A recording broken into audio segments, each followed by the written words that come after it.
Have you ever wandered into a place that feels just like a big warm hug? A little messy, a little magical, and full of stories waiting just for you? Well, today you're stepping inside a library like no other, where books literally grow on trees and enchanted plants are lovingly cared for by the whole community. Will they manage to help them bloom this season? And here's a little surprise for you. Today's cozy build is nestled inside not one, but two ancient hollowed out mushrooms. Now, if you've watched my channel before, you might know that when I'm building in The Sims 4, I really love to draw on real life architecture or building styles or interior design throughout history and try and weave those into the story and the build that I'm creating. And I love that. I really do. I love researching that and allowing the stories to come to mind as I'm learning about different buildings and different build styles. However, what I loved about this build was that the most powerful thing I could draw on was my own imagination. There was no reference for building inside two magical mushrooms. So I will admit that was a little bit daunting at first, like my safety net had just been pulled from underneath me. But as I continue to work on this build, I found a new sense of freedom in being able to create my own building style, something completely new. And in the end, I loved what we created here, and I really hope that when it's all done, you love it too. By the way, if you enjoy cozy little adventures, it would truly make my day if you'd like and subscribe. Your support means the absolute world to me, and it helps me keep these warm, magical worlds coming your way. So like I say, the inspiration for this build was mushrooms. No, not that kind, although I can see why you might think that, but ancient mushrooms, older than any fairy can remember, in fact, standing tall in the heart of Everdew, a place known for its quiet magic. These mushrooms are so big and so old, in fact, and so full of secrets that even the forest wasn't quite sure how long they'd been here. And one day, the fairies decided these mushrooms need a purpose, and not just any purpose, but the coziest, most welcoming library cafe in the whole realm. But of course, no one could ever have expected how these mushrooms would transform into a magical hub for the whole community. So one day, a group of fairies known for their lovers' stories gathered around these mushrooms. They saw the hollow spaces not as empty, but full of potential. And they decided these mushrooms would be a new kind of home, not just for one or two fairies, but for anyone who needed a cozy nook, a good book, or just a warm smile. The idea was to create a space where knowledge, magic, and friendship bloom side by side, where books grow like branches, and over time the mushrooms, once just silent giants, became living vessels of warmth and gathering, natural extensions of Everdew's magic. I dared to remove two huge sections from the larger mushroom side to bring the outside in and create this really sweet indoor-outdoor space. I wanted the whole thing to feel like this quiet breath of fresh air. One of them will open up to the front of the build as our Sims arrive, giving a tantalizing glimpse of what's inside and really welcoming everyone in. And the other one will open up to what eventually will be a peaceful lake, a lovely place to sit and take in these gorgeous views that we have on this stunning lot. But I did wonder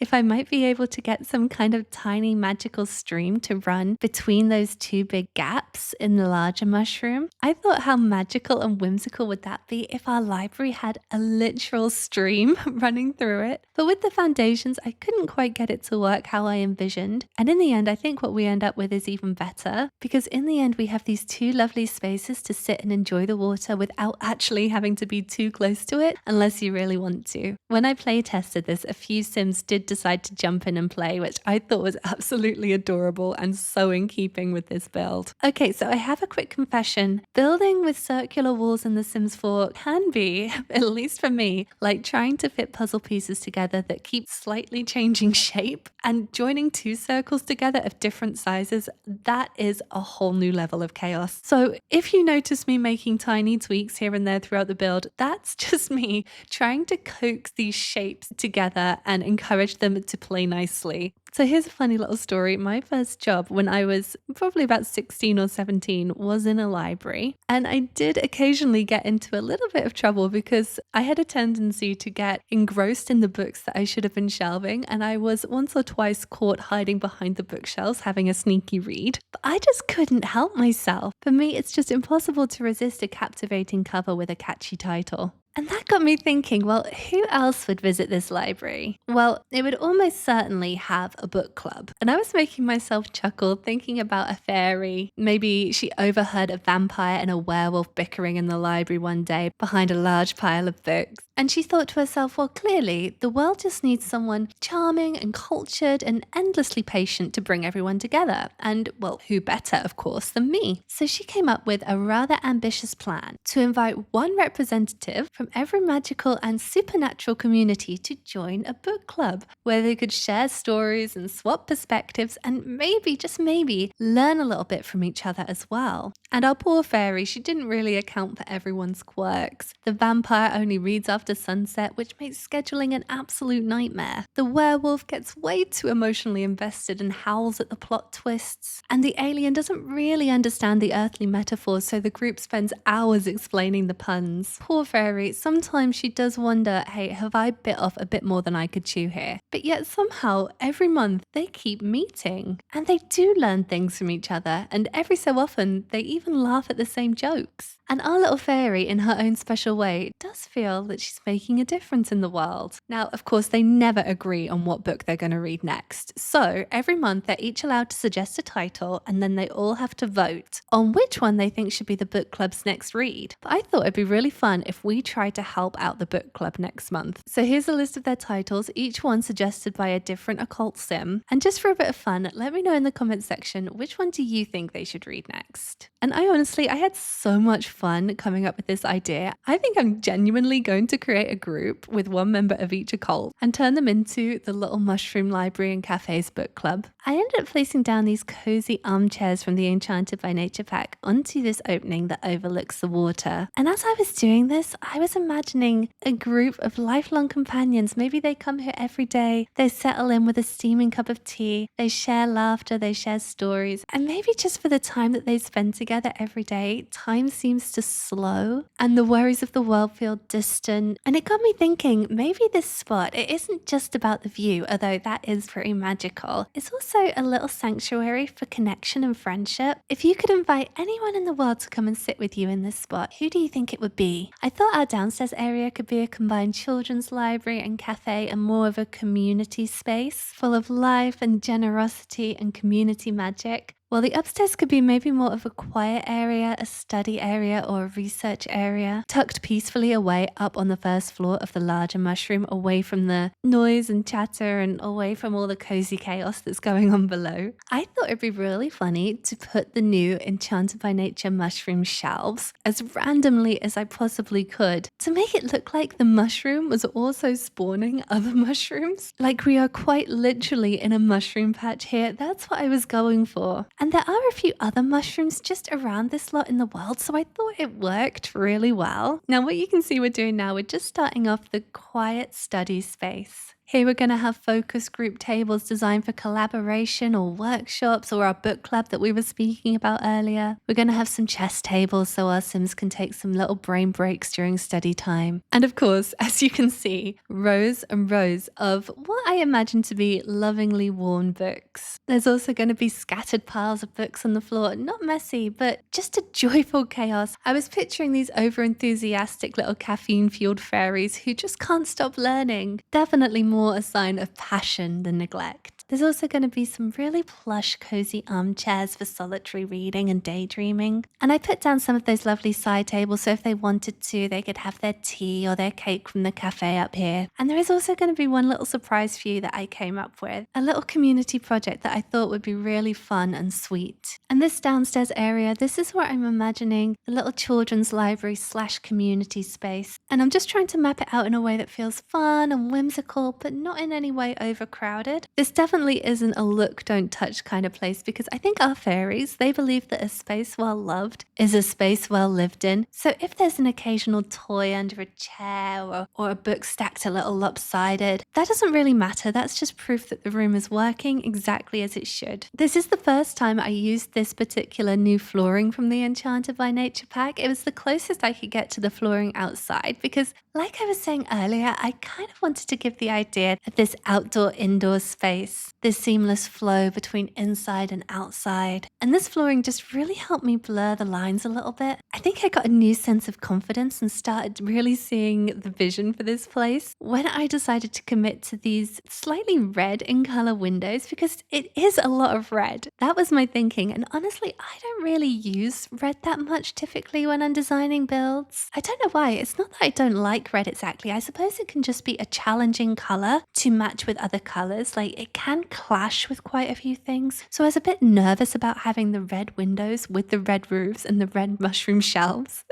I was worried it would just seem like a lot, but honestly, once I committed to it, it just looked so cute and whimsical and joyful and quirky. And I really hope you like them too, because I am aware that this build is a little bit different from some of the other things I've done on my channel before. So I would really be interested to know, do you like this more whimsical style of build, or do you prefer when they're more grounded in reality? I would love to hear your thoughts. Or do you think it's nice to have a blend of both? Variety is the spice of life, as they say.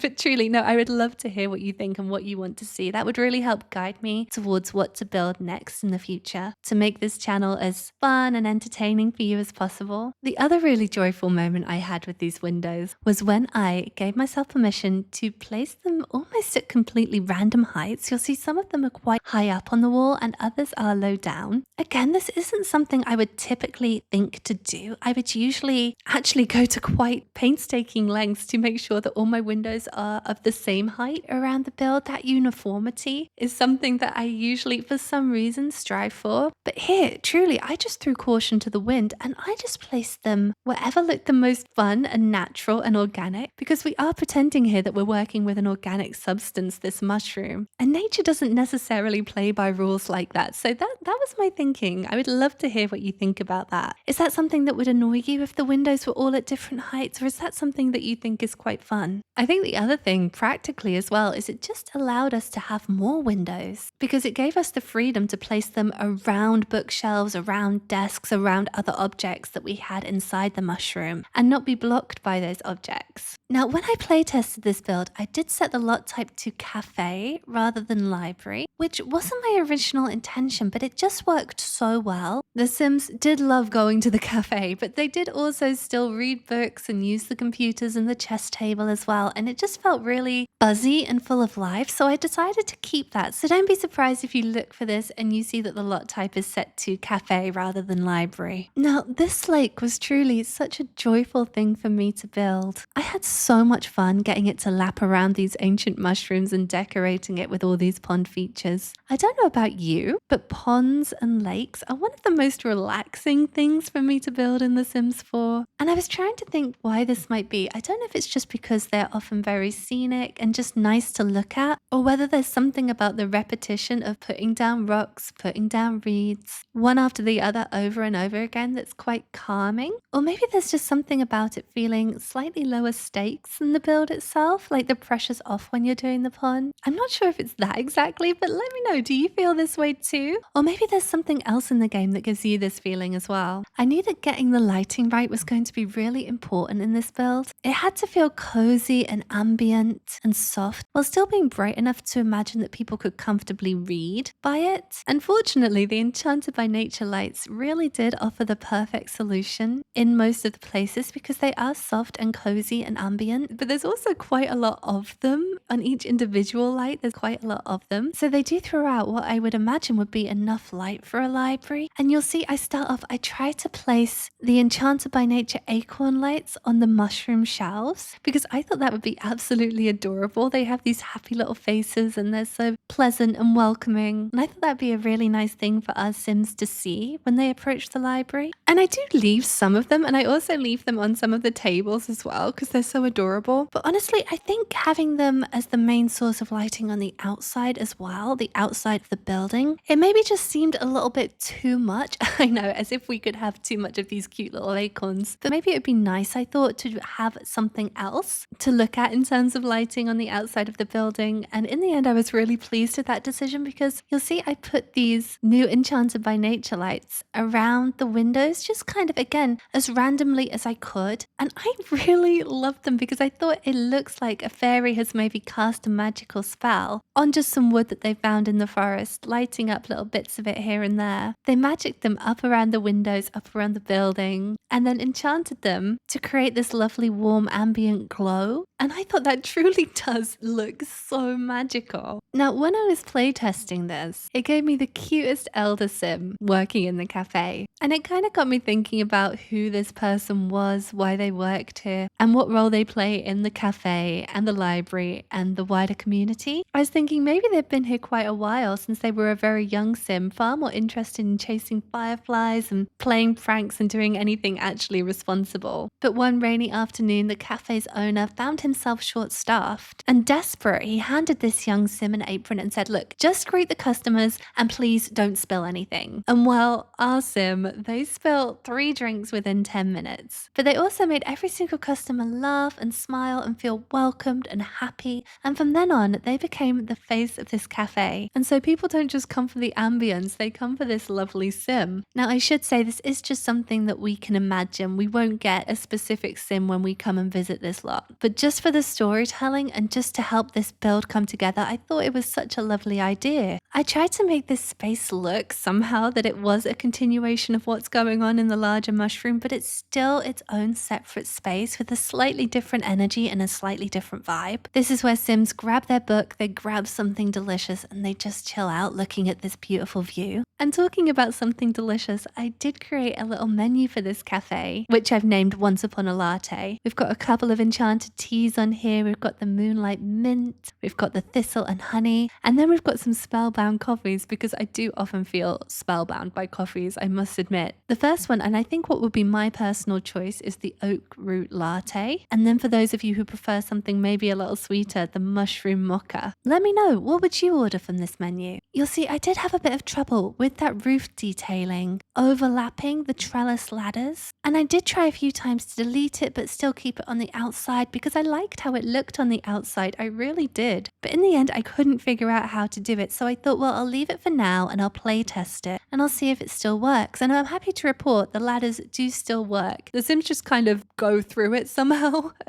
and it looks a little strange, but it does work. So I thought, well, for the sake of aesthetics on the outside of the mushroom, I'll leave it how it is. And I am honestly so happy that we have these trellises just for this particular build. And they actually come from the high school years pack. They're the ones that our teenage Sims can climb down if they want to sneak out, which is a really fun idea. But they also work really well here as a nod to this kind of indoor-outdoor theme and the joy of just having nature absolutely everywhere. And then to kind of complement this idea and take it even further, we have these Enchanted by Nature window dressings, which I put over literally every single window because they're just so beautiful and they give a real feeling of the abundance of nature on this lot. I tried to create lots of cozy spaces where family and friends can hang out. I can just imagine the parent Sims having their little ones on their laps, reading them a story here, or maybe just catching up over a cup of tea while the children play with all the toys that we're going to put around, or curl up on the floor with a book. I honestly felt it really coming to life as I was creating this space, which was so exciting. As I say, we do have a toy box, but I thought what fun to have the toys out and about as well. Like, it doesn't have to be perfect, it just has to be joyful. We do have this lovely, enormous wooden acorn toy chest that I sat right here under this sunny window. I imagine that it is just stuffed with well-loved toys. I thought maybe the little Sims might donate their old toys to the library, things that they've either grown out of or stopped playing with, so that they could bring joy to other little Sims as well. And the same can be true, of course, of the books. I just thought it was such a nice idea that the toys and the books could find a second life here. And in my opinion, there's honestly nothing that works better for this space than the Enchanted by Nature bookshelf. I can imagine myself as a child sitting under this tree enjoying a book. I also put down this other little shelf on the wall here, and I thought maybe we could pretend that the children are encouraged to suggest their favourite books that they've been reading that month and put them in here as recommendations to other children to kind of pass it forward and build community around books from a young age. I went back and forth quite a few times, as you can see, on what colour to make these book nook shelves. And I don't think there was really a wrong choice. But in the end, I settled on this light brown colour. It was a little less stark than the white, but it somehow blended in a little bit better than the dark brown. Honestly, these just felt to me like they had always been here in this space. And with the dark brown, I don't know if you can see there, but the two bookshelves on the end are clipping a little bit just because of the curve of the wall. walls, and I thought that was probably least obvious with this light brown colour bookshelf. I went back and forth quite a lot on how much to clutter up these desks, because on a community lot you probably wouldn't have too many personal touches. However, not having anything at all made it look a bit stark and out of place. So what I tried to imagine was the last person who had used them had just maybe got up for a minute and gone to get a coffee, and they were coming back any second to continue whatever it is that they were working on. The one on the right, I put down a notebook and some scrolls and envelopes and that kind of thing to imagine that they were looking up something on the computer and then making some notes, pen to paper, and that's just how they prefer to work. So the one on the left, as we're looking at it, I put down piles and piles of books like they were feverishly trying to finish something. Maybe they have a paper due the next day and they've procrastinated a bit too long, or maybe this is just how they are, dotting from book to book and then compiling their notes all together on the computer. And then one of my favorite things about this whole build, I put down some Enchanted by Nature plant pots. Now, Enchanted by Nature indoor plants are a little different from the other indoor plants that we've had in the game before, because if you don't care for them, they'll die. So I thought maybe this was a little community project they'd set up where you can come, you can plant something, you can care for what other people have planted, you can water them, you can gently remove the dead heads, and it becomes this special little project for the whole community. So I put down these little plant pots as a nod to this idea. That little Enchanted by Nature light is honestly one of my favorites that we have in the whole game, because when you're in live mode, it kind of hovers. It's not really attached to the ceiling and it moves slowly up and down. And I honestly just think it's really fun. And I know it might look quite extravagant, this big light in this small space, but I couldn't really find a moment for it in the rest of the build. So I thought, you know what, I'm going to put it here in the hope that it brings you all as much joy as it does to me. And then also in the bathroom, one happy accident, when I was decorating the lake, I must have accidentally put some algae down in the bathroom just by mistake, because I didn't notice it until I came to decorating the bathroom properly. And I just thought, oh, how fun. Maybe this outdoor plant life is working here as some kind of indoor bathroom mat. I think it would just feel really lovely and spongy to walk on, and that made me super happy. I also end up going with a slightly different color scheme in here just for some variety. And you'll see I did put down a baby changing table. I don't very often take my infants to community lots because it can be quite a struggle, but I just thought for what we're trying to do here, for the story we're trying to tell, I thought this made it look really family friendly. And maybe just because I don't like bringing infants to community lots, that doesn't necessarily mean that you don't like doing it. So yes, we do have this really family friendly changing table, and then a slightly different color scheme in here just for a little bit of variety. I knew I wanted these mushrooms to blend so seamlessly into their environment, which yes, I know that is a challenging idea for two massive mushrooms. But if we're telling the story that they've always been here, that they were just here naturally, and then the fairies had the idea to turn them into something else, it would make sense that they feel really settled and really meant to be. So I took a look around the world, and then I tried to find some of these plants in the Enchanted by Nature debug menu. There are some really fun and unusual ones in this expansion pack. If you like this build and you'd like to play here, I'm going to put it on the gallery. I'm going to call it the Mushroom Library, and you can also find it by searching for the hashtag SimsBuildsChill. If you enjoyed the library today, this fairy pub is just a short walk away down the woodland path. You might enjoy watching this enchanted build next.